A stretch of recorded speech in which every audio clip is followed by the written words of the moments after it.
everybody and welcome to the 6th episode of Map of Me. मैं हूं आपकी host आस्था और मेरे साथ हैं हमारे प्रॉब्लम सॉल्वर हर्ष। हाय आस्था, मुझे लगा कि उल्टा है, प्रॉब्लम मैं हूँ और प्रॉब्लम सॉल्वर तुम हो। वो तो है, लेकिन दर्शकों के सामने तुम्हारी थोड़ी सी तारीफ तो करनी पड़ती है ना। एनीवे, आप सब जान गए होंगे कि आज के एपिसोड में हम क्या बात करने वाले हैं। जी बिल्कुल, आज के एपिसोड में हम उन लोगों की बात करेंगे जो बड़ी से बड़ी प्रॉब्लम्स के सॉल्यूशंस निकालते हैं। लेकिन उससे पहले हर्ष, क्यों ना तुम बताओ कि पिछले एपिसोड में हमने क्या बात करी थी। वेल दोस्तों, पिछला episode was all about music and dance. हमने जाना कि क्या क्या अलग स्टाइल्स ऑफ म्यूजिक चल रहे हैं और कैसे लोग अपने पैशन को बरकरार रखते हुए जॉब करते समय, end of course practice makes the man perfect. बिल्कुल ठीक कहा हर्ष। प्रैक्टिस हमारे 26 स्टेप्स का एक बहुत ही इंपॉर्टेंट पार्ट है। अगर आप किसी भी फील्ड में या किसी भी क्षेत्र में 10,000 घंटे देते हैं या फिर उसमें प्रैक्टिस करते हैं तो आप भी उसमें एक्सपर्ट बन सकते हैं। कैसे? आप जाइए हमारी वेबसाइट www.mapofme.in पे जाके मेक अ लाइफ प्लान पे क्लिक कीजिए और शुरू कीजिए अपनी जर्नी हमारे साथ। लेकिन अभी के लिए आगे बढ़ते हैं और देखते हैं ये प्रो टिप वीडियो। नमस्कार दोस्तों, मेरा नाम प्रिया, मैं बीटी में काम करती हूँ। आशा करती हूँ कि आप सभी सुखी और स्वस्थ होंगे। आज मैं आपके समक्ष बात करने आई हूँ वर्क लाइफ बैलेंस के बारे में। ये शब्द तो हमने कई बार सुना होगा, वर्क लाइफ बैलेंस, और कई बार मन में ये भी ख्याल आया होगा कि हम अपने दिनचर्या में क्या ऐसा नया जोड़े जिससे कि ये संतुलन हम बना करके रख सके। तो आज मैं अपनी बात को आपके सामने एक बहुत ही साधारण से उदाहरण के साथ प्रस्तुत करना चाहूंगी। गैस स्टोव, गैस बर्नर सभी ने देखे होंगे, है ना। हमारी जिंदगी में भी इतनी सारी प्राथमिकताएं हैं, उनको हम गैस स्टोव के बर्नर की तरह विभाजन कर सकते हैं। 4 गैस स्टोव बर्नर, पहला हमारा काम, दूसरा हमारा स्वास्थ्य, तीसरा हमारा रिलेशनशिप और चौथा हमारी हॉबियां यानी रुचियां। हमें ये ध्यान रखना है कि इन चारों गैस बर्नर पे समांतर तरीके से लौ जाए। ऐसा ना हो कि एक गैस बर्नर हमारा बहुत तेज जल रहा और दूसरा उतना ही मध्यम या एकदम बंद हो चुका है। तो हमें ये असमांतरता मिटानी है और उसको बैलेंस बना करके रखना है, उसको संतुलन में लाना है। तो आज मैं आपके समक्ष पहला गैस बर्नर की बात करूंगी, जिसका है कार्य।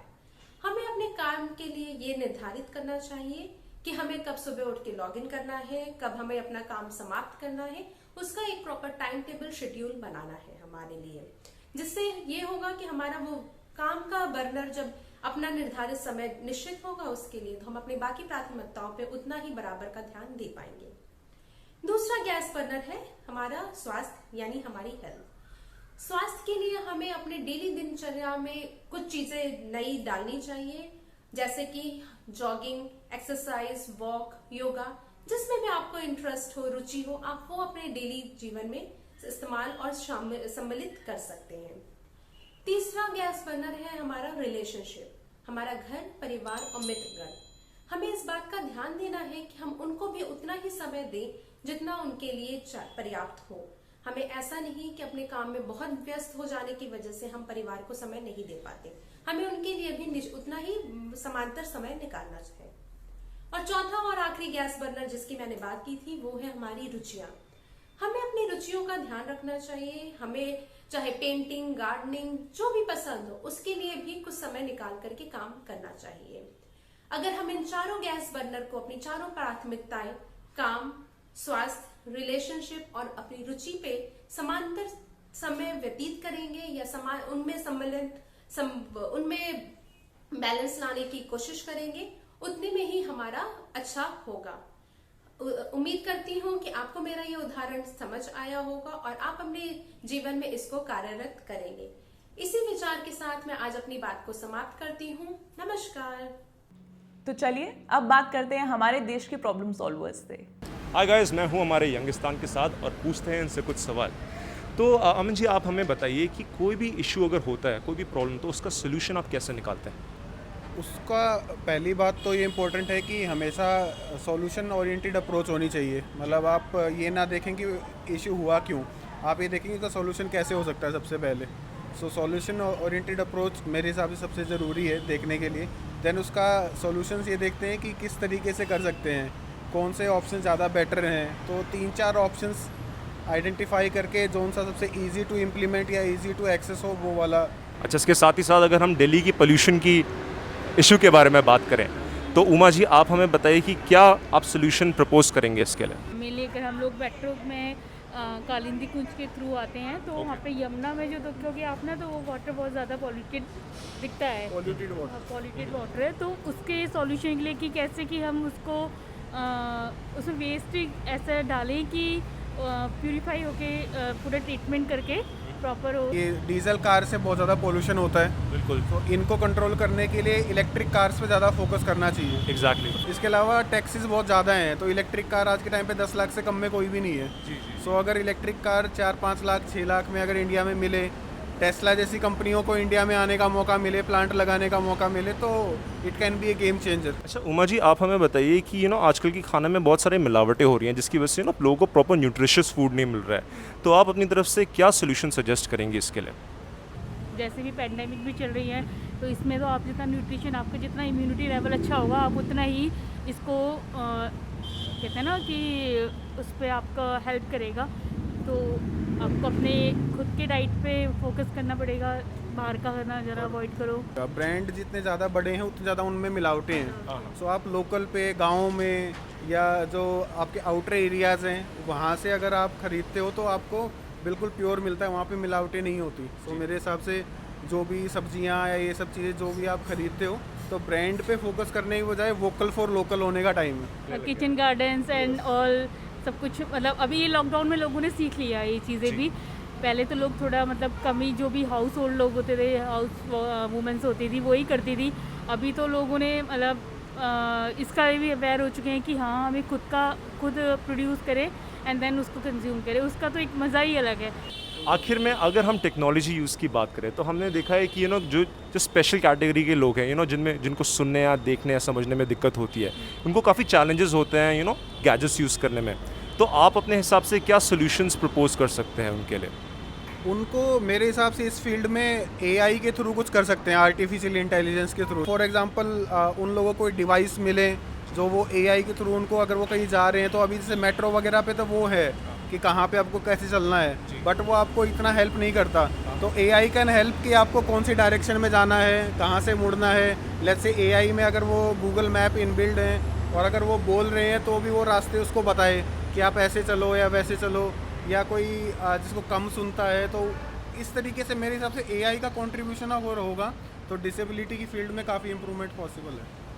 वेल दैट्स इट दोस्तों, ये है हमारे यंगिस्तान का कहना। Thank you so much guys, thank you for your time. Outdoor air pollution कितनी बड़ी प्रॉब्लम है ये तो हम सब जानते ही हैं, लेकिन क्या आपको पता है कि आपके घर के अंदर भी है पोल्यूशन? बिल्कुल, इसको हम कहते हैं indoor air pollution.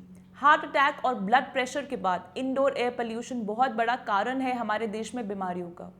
Problem solving attitude ज़रूर होना चाहिए कि ये नहीं होना चाहिए यार अगर किसी ने मना कर दिया तो मैं रुक जाऊँ। मतलब there could be 100 of reasons to stop, but I think you should find just one reason कि क्यों मुझे आगे क्यों बढ़ना है।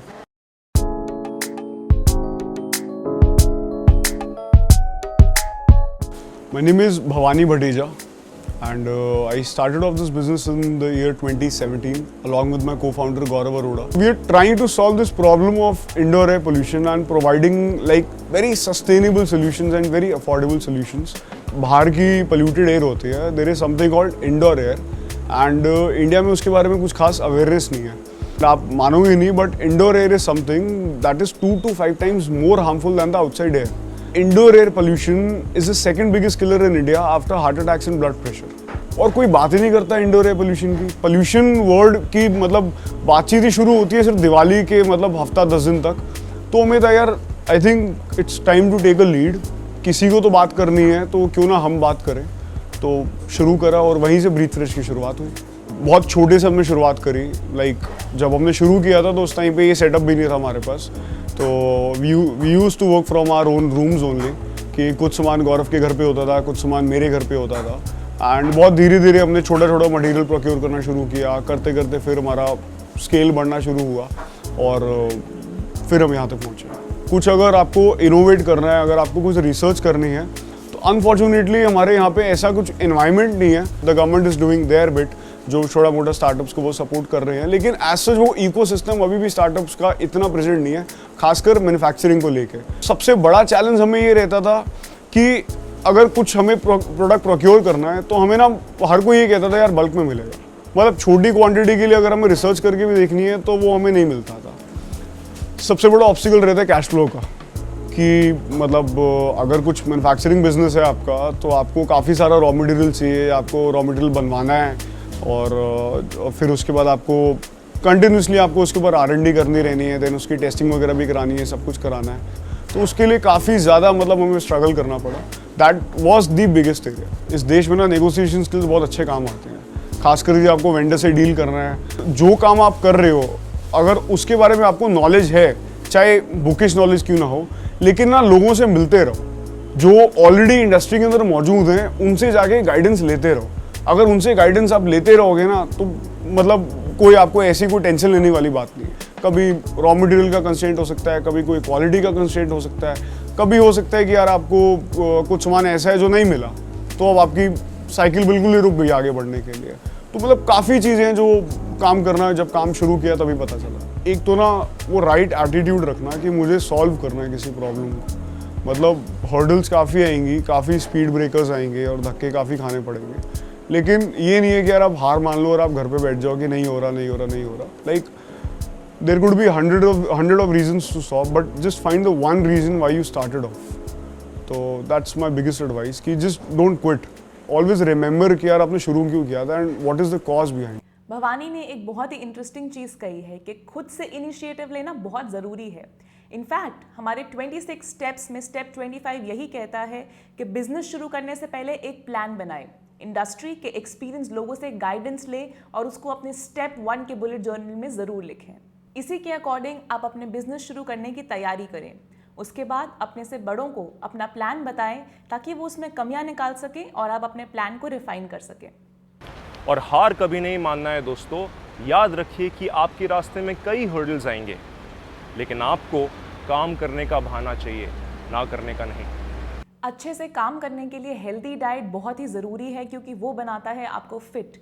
लेकिन आजकल के खाने में इतनी मिलावटें हो रही हैं कि किसी को भी प्रॉपर न्यूट्रिशन नहीं मिल पाती, और इसीलिए एडिबल रूट्स आपका काम आसान करती है। इससे आप अपने घर में ही अपनी सब्जियों को बढ़ते हुए देख सकते हैं और ये ऑर्गेनिक फार्मिंग अपने घर में ही कर सकते हैं। चलिए देखते हैं कैसे।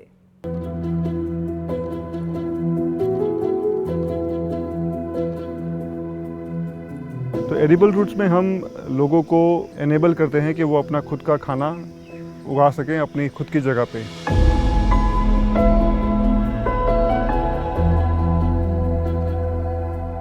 हम हैंड्स ऑन वर्कशॉप कराते हैं जिसमें वो अपने हाथों से करके सीखते हैं। और खाली सब्ज़ी उगाना नहीं, उसमें फिर खाद बनाना भी, कंपोस्टिंग भी आ गया, पानी कैसे बचाना है वो सब भी आ गया, फिर अपने खाना जो उगा रहे हैं उसको सही तरीके से कैसे उसको पकाना है या किस तरह से प्रिपेयर करना है वो भी आ गया।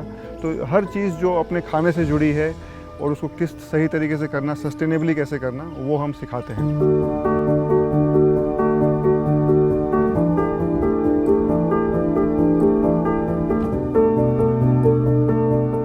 दूसरा काम हम करते हैं, आपकी जगह पे आते हैं, आपकी जगह का सर्वे करते हैं, डिज़ाइन करते हैं, चाहे वो छत हो या बालकनी हो या आंगन हो या छोटी सी ज़मीन हो या बड़ी सारी ज़मीन हो। हम कोई भी जगह पे जहाँ धूप आती है वहाँ पर आपके लिए प्लान, डिज़ाइन और मेंटेन करते हैं आपका गार्डन। अगर आपके पास जगह कम है कि छत पे आप उगा रहे हो लेकिन आपको और सब्ज़ी चाहिए, तो हमारे खुद के अभी 3 फार्म हैं दिल्ली NCR में और भी तैयार हो रहे हैं। तो इन जगहों पे आप अपना एक प्लॉट ले सकते हो 1200 से 2400 स्क्वायर फुट का, और उस पर सारी सब्जियां हम उगाते हैं आपके चॉइस के मुताबिक, और जो भी उगता है उस प्लॉट पे वो आपको मिल जाती है। उसके लिए आप एक मंथली फ़ीस देते हैं हमको। मेरा फैमिली का एक लैंड है गुजरात में जहाँ पर मैंने शुरुआत की थी। ऑर्गेनिकली सब्ज़ी उगाते थे और वहीं पे लोकल जो सिटी था उसके अंदर 300 फैमिलीज़ जुड़ी हुई थी जिनको हम सप्लाई करते थे ऑन अ वीकली बेसिस। तो ये चल रहा था। फिर उसी में से जो हमारे कस्टमर ग्रुप थे उनमें से किसी लोगों ने रिक्वेस्ट करना शुरू कर दिया कि भाई हमारे पास बालकनी में थोड़ी जगह है, छत में थोड़ी जगह है, क्या आप यहाँ पर भी कुछ उगा सकते हैं। अपने एक आंट के घर में मैंने एक उगाया, एक पैच बेसिल का और एक पैच मिर्ची का, तो वो उगा ही नहीं, बड़ा फेलियर सा हो गया, जबकि मैं बेसिल और मिर्ची बरसों से उगा रहा था फार्म पे। तो when that failure happened that sort of challenged me कि भाई ये क्यों नहीं होगा। तो मैंने बहुत सीखा इसके बारे में, 1 साल तक एक्सपेरिमेंट्स किए एंड उसके बाद थोड़ा सा ये सक्सेसफुल होना शुरू हुआ। बहुत लोग मुझे दिल्ली बुलाने लगे कि भाई आके हमारी छत पे भी कर दो, हमारे यहाँ भी वर्कशॉप कर दो। तो मुझे फिर इस काम में मज़ा भी आने लगा, तो फिर मैं यहाँ शिफ्ट हो गया। और जब शिफ्ट हो गया उसके बाद 2-3 लोग और आके मुझे बोले कि मुझे भी आपके साथ काम करना है। मैंने बोला पैसे तो दे नहीं सकता अभी मैं, बस पैसे ज़्यादा हैं नहीं, इतने कोई कमाते नहीं हैं। बोले कोई बात नहीं, हमको सीखना है, हम आके जुड़ जाते हैं। तो ऐसे 2-4 लोग और जुड़ गए और फिर धीरे धीरे पता नहीं चला कहाँ हम अब 30 लोग हैं जो ये सारा काम करते हैं।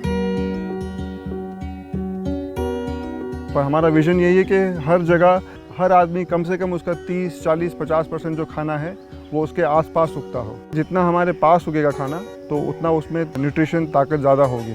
मैंने कई लोगों के यहाँ देखा है कि वो जब उगाना शुरू करते हैं, चाहे बालकनी में हो या फार्म पे हो, तो वो खाना का वेस्टेज कम कर देते हैं। वो हर पौधे के हर पार्ट का यूजेज देखते हैं, फिर खाली फल नहीं देखते हैं कि इसके पत्ते का भी कुछ बनता है क्या, इसकी डंडी का भी कुछ बनता है क्या। तो वो हर पार्ट को यूज़ करने की कोशिश करते हैं। एक कनेक्शन जुड़ता है हमारा खाने के साथ।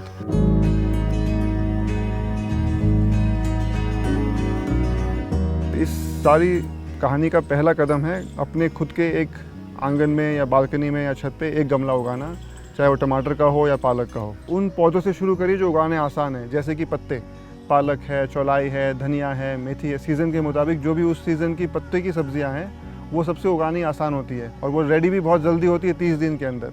और उनको जगह भी बहुत नहीं चाहिए, थोड़ी सी जगह में भी एक फैमिली के लिए बहुत चीज़ें उग सकती है। हमारे शहरों में हमारे आसपास जो भी जगह है जो अभी कुछ काम नहीं आ रही है, ऐसे ही या तो कूड़ा जहाँ पर डाला जाता है या कुछ हो नहीं रहा है, उससे हम उसको उपजाऊ बनाएं ताकि हमारा खाना अपने पास आए।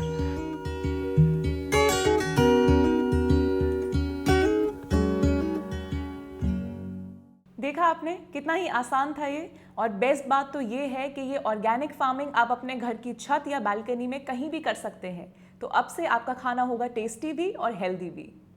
तो दोस्तों, अच्छे भोजन के साथ अगर बढ़िया तोहफा मिले तो सोने पे सुहागा। बस दीजिए इन 2 आसान से सवालों के जवाब और आप जीत सकते हैं अमेज़ॉन के वाउचर्स वर्थ ₹200। पहला सवाल, स्पून एंड फोक के कॉम्बिनेशन को क्या कहा जाता है? और दूसरा, इंडिया की पहली इलेक्ट्रिक कार कौन सी थी? अपना जवाब दे @www.mapofme.in और जल्दी कीजिए दोस्तों कि ये पहले 100 एंट्रीज को ही मिलेगा। हम सब स्मार्टफोन्स, पीसीज और लैपटॉप्स का इस्तेमाल रोज करते हैं अपनी डेली लाइफ में, लेकिन क्या आपने कभी सोचा है कि स्पेशल लोग टेक्नोलॉजी को कैसे यूज करते हैं? इस प्रॉब्लम का सलूशन दिया है आनंद चौधरी ने। देखते हैं कैसे। हाय, मेरा नाम आनंद चौधरी है और मैं ऑफवर्ड लैब्स का CEO हूँ। ऑफवर्ड लैब्स एक एक्सेसिबिलिटी टेक्नोलॉजी कंपनी है। मतलब हमारा काम है हम लोगों की ज़िंदगी ज़्यादा आसान कैसे करें।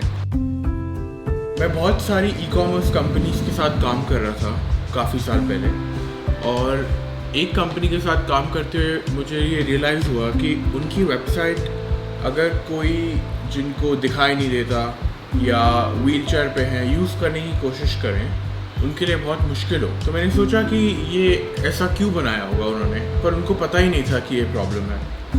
फिर मैंने बाकी कंपनीज के साथ बात की और मुझे पता चला कि बहुत सारे लोग अपनी वेबसाइट्स बनाते हुए ये अपने दिमाग में नहीं रखते। वो सोचते हैं कि जो यूज़र होगा उनके पास कीबोर्ड होगा, माउस होगा, वो देख पाएंगे, वो सुन पाएंगे और आसानी से वेबसाइट यूज़ कर पाएंगे। तो मैंने सोचा कि हम क्या कर सकते हैं इसको ठीक करने के लिए, और तब मुझे आइडिया आया कि हम एक प्रोडक्ट बनाते हैं जिससे कि लोग जिनको डिसेबिलिटीज़ हैं टेक्नोलॉजी बहुत ईजिली यूज़ कर पाएँ। अगस्त्या हमारा वेब प्लेटफॉर्म है। सो जब आप किसी भी वेबसाइट पर आएँ आप देखेंगे यहाँ पे हमारा अगस्त्या का आइकॉन छुपा हुआ है। आप जैसे इस पे दबाएंगे तो आप सारी ऑप्शंस देख सकते हैं। जैसे अगर आपको पढ़ने लिखने की दिक्कत है, डिस्लेक्सिया है, आप डिस्लेक्सिया मोड ऑन करेंगे और पूरी वेबसाइट रीडिज़ाइन हो जाएगी एक तरीके से जिससे कि आपके लिए पढ़ना आसान है। आप यहाँ देख सकते हैं कि डिस्लेक्सिया फ्रेंडली मोड में रंग बदल जाते हैं, कॉन्ट्रास्ट बदल जाता है और पढ़ने लिखने में उन लोगों के लिए आसानी हो जाती है। अगर आप रात को पढ़ रहे हैं आप नाइट मोड ऑन कर सकते हैं और पूरी वेबसाइट रात के लिए बन जाती है। ऐसे ही और फीचर्स हैं जैसे ब्लू लाइट फ़िल्टर, या अगर आपको सुनना है कि क्या कह रहा है आप रीड अलाउड ऑन कर सकते हैं और वो पढ़ के सुनाएगा। जो भी आर्टिकल आप पढ़ रहे हैं। Forbes 30 Under 30 Asia 2018 posted on March 27, 2018. तो वो पढ़ के पूरा आर्टिकल आपको सुनाएगा। ऐसे ही 20 से भी ज़्यादा फीचर्स हैं जो आप यूज़ कर सकते हैं अपने लिए पढ़ना लिखना आसान करने के लिए। तो अगस्त्य हमारा वेब प्रोडक्ट है, वैसे ही हमारा मोबाइल प्रोडक्ट है, उसका नाम है श्रवण। श्रवण के अंदर बहुत सारे फीचर्स हैं, जैसे श्रवण OS जो इन लोगों के लिए बना है जिनको फ़ोन यूज़ करने में दिक्कत होती है। हमारे पास बहुत सारी अलग अलग ऐप्स भी हैं जो आप किसी भी फ़ोन में डाउनलोड कर सकते हैं। सो अगर आप ऑगमेंटली ऐप पे दबाएं, आप चूज़ कर सकते हैं कि आपकी रीडिंग प्रेफरेंसेस क्या है। तो आप कह सकते हैं कि आपको क्या रंग पसंद है, आपको कितना लाइन हाइट पसंद है, क्या फ़ॉन्ट पसंद है। एक बार आपने बता दिया तो आप किसी भी टेक्स्ट पे पॉइंट करें और वो डिस्लेक्सिया फ्रेंडली फॉर्मेट में आपको दिखेगा और आप आसानी से उस पर दबाकर उस पर वापस आकर उसको फिर से पढ़ सकते हैं अपने तरीके से। इसके अंदर आप चूज़ कर सकते हैं कि आपका पसंदीदा तरीका क्या है पढ़ने का। आप बता सकते हैं कि आपको फ़ॉन्ट बड़ा चाहिए, आपको हर वर्ड के बीच में जगह चाहिए और वो उसको याद रहेगा जिससे कि आपके पढ़ने में आसानी हो। जो हम काम कर रहे हैं क्योंकि इतना टेक्नोलॉजिकल है इन नेचर, मतलब हम लोग ऐप्स बना रहे हैं, वेबसाइट्स बना रहे हैं, प्रोडक्ट्स बना रहे हैं, इसके लिए बहुत ज़रूरी है एक स्ट्रॉन्ग इंजीनियरिंग स्किल सेट लाना। तो हार्ड स्किल्स के अंदर हमारे केस में बहुत ज़रूरी है बहुत अच्छा इंजीनियर और डिज़ाइनर होना, पर उतना ही ज़रूरी है सॉफ्ट स्किल्स, जैसे लोगों को समझना, लोगों की दर्द समझना, देखना कि लोग सुबह उठ के क्या करते हैं और हम कैसे उनकी ज़िंदगी थोड़ी सी और आसान बना सकते हैं अपनी टेक्नोलॉजी के साथ। पर आज अगर आप देखें तो 1 बिलियन से ज़्यादा लोग दुनिया में हैं जिनको किसी तरह की डिसेबिलिटी है। तो हम तो सिर्फ अभी शुरू करा है हमने काम, और अभी बहुत काम है आगे जो हमें करना है। पर हमारा मिशन यही है कि कोई भी इंसान के लिए कोई रुकावट ना आए वो करने में जो वो करना चाहते हैं। हर प्रॉब्लम का सल्यूशन है हमारे एंटरप्रेन्योर्स के पास। 26 स्टेप्स में स्टेप 2 यानी कि डिज़ाइन थिंकिंग आपको बहुत मदद करता है कोई भी प्रॉब्लम सॉल्व करने में। इससे आप बहुत आसानी से किसी भी प्रॉब्लम का सल्यूशन निकाल सकते हैं। ये 5 पार्ट्स में डिवाइडेड है। हर्ष, तुम भी कुछ बोलो ना यार, कब तक सोते रहोगे? तो दोस्तों, सबसे पहले आप आइडेंटिफाई कीजिए, जानिए कि आपकी प्रॉब्लम क्या है। फिर आप देखिए कि आपकी प्रॉब्लम क्यों है, क्योंकि अगर आप अपने समस्या के जड़ को नहीं समझ पाओगे तो समस्या का हल कैसे निकाल पाओगे। थर्ड, वील मूव ऑन और हम देखेंगे कि क्या हम अपने रिसर्च के लिए अप्रोच ले सकते हैं। आप अपने सामने देखिए कि क्या क्या नोट्स आप कंपाइल कर सकते हैं और क्या आपके लिए यूज़फुल रहेंगे। फोर्थ यानी कि रिव्यू, अपने से बड़ों या अपने से एक्सपीरियंस लोगों से आप गाइडेंस लिए और देखिए कि क्या क्या खामियां हैं आपकी रिसर्च में। और फिफ्थ, चेंजेस अकॉर्डिंगली करें। वेल, जो भी आपको ड्रॉबैक्स या खामियां लग रही हैं और जो भी आपको लगता है कि करेक्शंस करने की ज़रूरत है, उसके हिसाब से आप चेंजेस अकॉर्डिंगली करें। तो देरी किस बात की है दोस्तों, अप्लाई करिए डिज़ाइन थिंकिंग। हर्ष, एक बात बताओ, क्या तुमने कभी ब्रेल में पढ़ने का ट्राई किया है?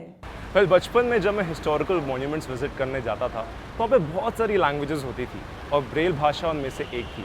तो मैं ऐसे ही देखता था अक्षर में कि क्या है वो पर्टिकुलर वर्ड, बट कभी मेरे से हो नहीं पाता था, लेकिन मज़ा बड़ा आता था।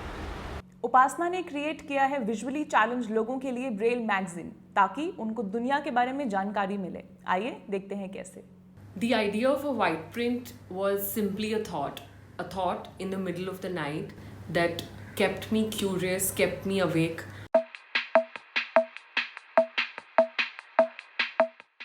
Hi, this is Upasana Makati and I'm the founder of White Print, India's first English lifestyle magazine in Braille. The thought was simply about what is it that the visually impaired start their day with. This thought led me to do a lot of more research online and then go meet National Association for the Blind, which is India's largest NGO working for the visually impaired community.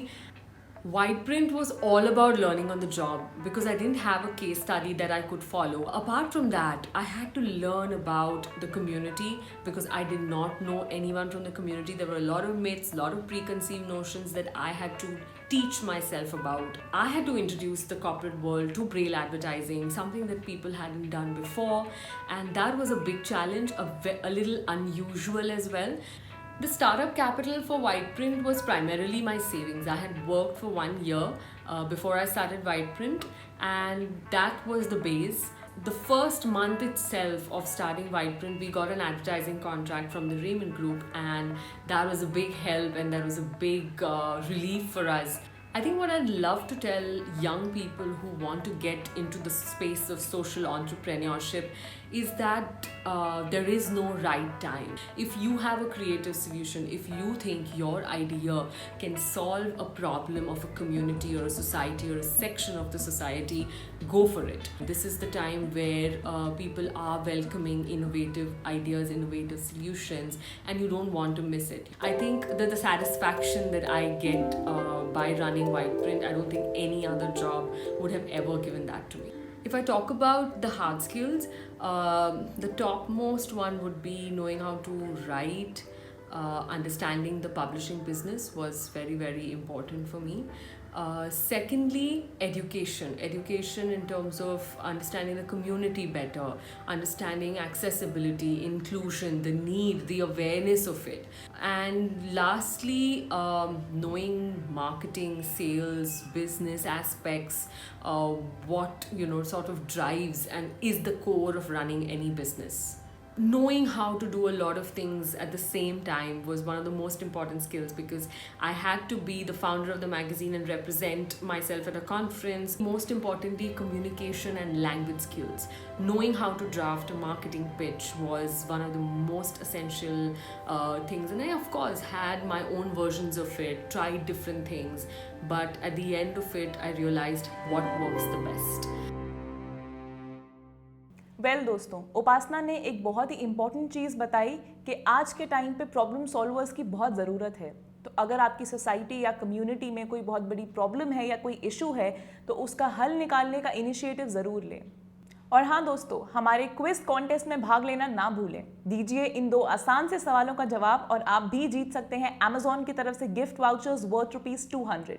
तो पहला सवाल, spoon और फोक के combination को क्या कहा जाता है? और दूसरा सवाल, इंडिया की पहली इलेक्ट्रिक कार कौन सी थी? तो साइन अप कीजिए हमारी वेबसाइट www.mapofme.in पे और जल्दी कीजिए, क्योंकि ये सिर्फ टॉप 100 एंट्रीज को ही मिलेगा। चलिए इसी के साथ रैप अप करते हैं आज के शो को। लास्ट एपिसोड में तुमने कहा था ना कि मूव्स दिखाने के लिए। Well check this out.